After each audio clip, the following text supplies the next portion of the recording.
O ne fikirdir elə. Aha, bunlara bir bak. Bayram keçirdikləri bəstəyir. Bir o qocaya Qarğadır bax, qarğa.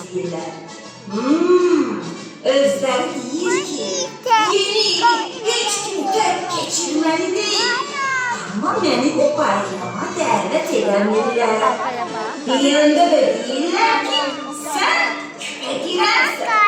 Hə, qarğa. Ha, əşi küpə girən olanda nə olur? Nə olur?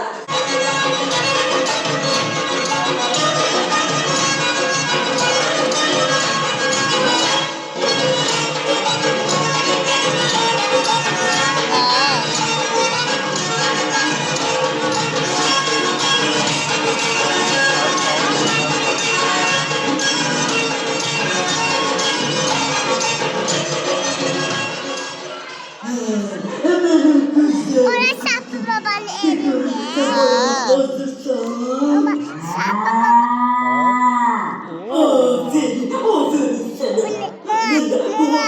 Şapı baba. Şapı babanın evi, Şapı baba.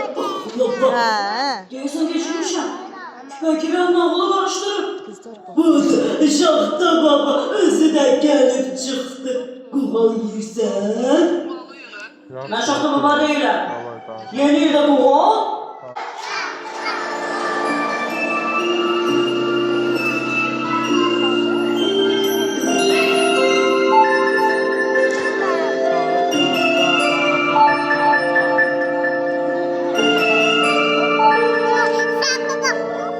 Hə, indi gələcək. Şaxta baba.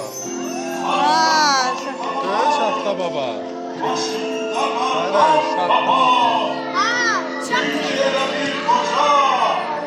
Oyun çıkarmamıza. oyna.